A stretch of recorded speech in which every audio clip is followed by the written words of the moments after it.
দূর থেকে দেখলে বোঝার উপায় নেই জীর্ণ মলিন জামাকাপড় পরা এই প্রাণী কোন প্রজাতির।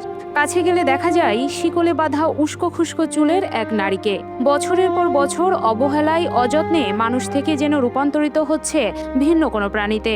আর রেগে গেলেই শুরু হয়ে যায় আক্রমণ কিংবা গালাগালি।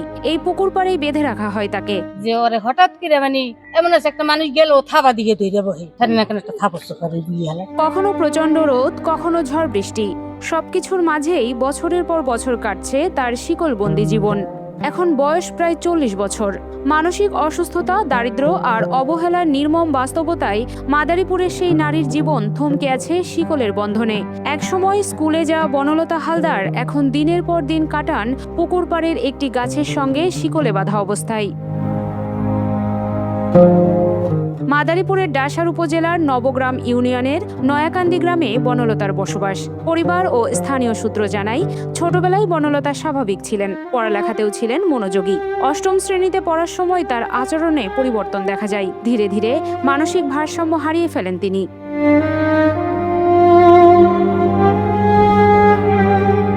শুরুতে কিছুদিন তার চিকিৎসা করানো হয়, ভারতেও নেওয়া হয়। তবে বাবার মৃত্যুর পর চরম আর্থিক সংকটে সবকিছু বন্ধ হয়ে যায়। পরিবার বলছে চিকিৎসার অভাবেই এখন পরিস্থিতি খুব ভয়ঙ্কর। প্রতিবেশীদের আক্রমণ করে বসে বলে তাকে শিকল দিয়ে বেঁধে রাখতে হয়।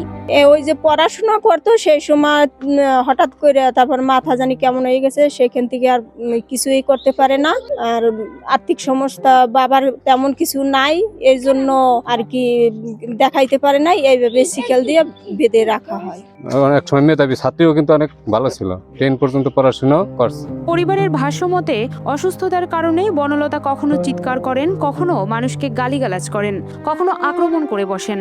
তাই মাঠে কাজ করতে গেলে তাকে গাছের সঙ্গে বেঁধে রেখে যান স্বজনেরা। কত বছর থেকে এই সমস্যাটা? তখন বয়স হবে ওর 18 থেকে 20। আপনারা কি কোনো চিকিৎসা করাইছিলেন? চিকিৎসা আমরা করাইছি, হ্যাঁ। আর আমরা পারতেছিলাম তো না, আর্থিক অবস্থা খুবই অচল। আচ্ছা, নোনারে কেন বাইদ্যা রাখে কেন? এখন যে মানুষের জন্য ছেলে মেয়ে আছে ছোট ছোট, তাদের অনেক সময় মারে, করে লাঠি দিয়ে দাও দেয়, আবার গালাগালি করে। ওই যে আপনারা দেখছেন অনেক খারাপ ভাষায় করে, এই জন্য বাধাই থাকে সব সময়। বনলতার চোখে মুখে এখনো অসহায়ত্বের ছাপ স্পষ্ট। নিয়মিত খাবারও জোটে না তার। চিকিৎসা আর একটু মানবিক সহায়তা পেলে হয়তো বদলে যেতে পারত তার জীবন। কখনো সকাল থেকে সন্ধ্যা, কখনো পুরো রাতও কাটে তার শিকলবন্দি অবস্থায়। আমারও তো একদিন একটা পিটান দিছিল, এই জন্য সবসময় বান্ধা রাখে। আবার ঘরে নিয়ে আসে, সন্ধ্যার পরে আবার ঘরে নিয়ে আসে, ওই সন্ধ্যার পরে ঘরে নিয়ে আসে, আবার সকালবেলা আবার এই জায়গায় এনে ভাঙিয়ে দেয়। বনলতার দরিদ্র পরিবারের পক্ষেও তার চিকিৎসার ব্যয় বহন করা সম্ভব না। এখন যদি ভালো থাকতো, ভালো হওয়ার সুযোগও থাকতো, হয়তো আমাকে ছিল না, সামর্থ্য ছিল না। নবগ্রাম ইউনিয়নের ইউপি চেয়ারম্যান বনলতার বিষয়টি নিয়ে বলতে গিয়ে আফসোস করেন। তবে মানুষের সহায়তা পেলে চিকিৎসা করা সম্ভব বলেও বিশ্বাস তার। হঠাৎ করে মেয়েটি কেমন জানি হয়ে গেল।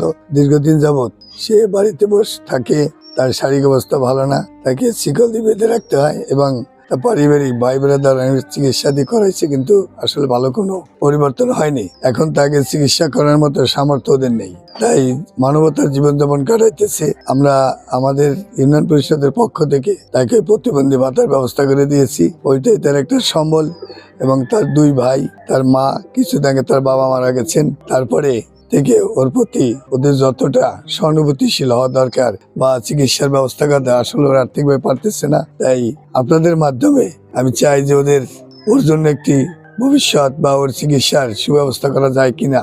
সুচিকিৎসা করা হয়, হয়তো সে স্বাভাবিকভাবে ফিরে আসতে পারে।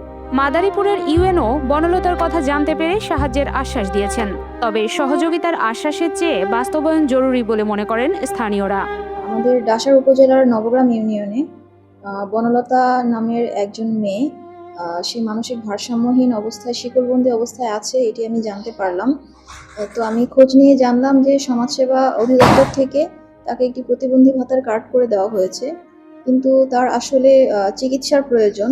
তো আমরা উপজেলা প্রশাসন থেকে তার পরিবারের সাথে যোগাযোগ করব এবং তার পরিবারের সম্মতিক্রমে তারা যদি সরকারি মানসিক হাসপাতালে যদি চিকিৎসা নিতে ইচ্ছুক থাকে, সেক্ষেত্রে আমরা প্রশাসন থেকে তাকে হাসপাতালে পাঠানোর, তাকে অ্যাডমিট করার সম্পূর্ণ ব্যবস্থা নেব।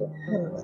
একসময় বই খাতা হাতে স্কুলে যাওয়া বনলতা 20 বছর যাবৎ শিকলবন্দি এক জীবন কাটাচ্ছেন। তার চোখে হয়তো এখনো মুক্তির স্বপ্ন আছে। সেই স্বপ্ন পূরণে প্রয়োজন সমাজের মানবিক দৃষ্টি আর সরকারের কার্যকর উদ্যোগ দরকার।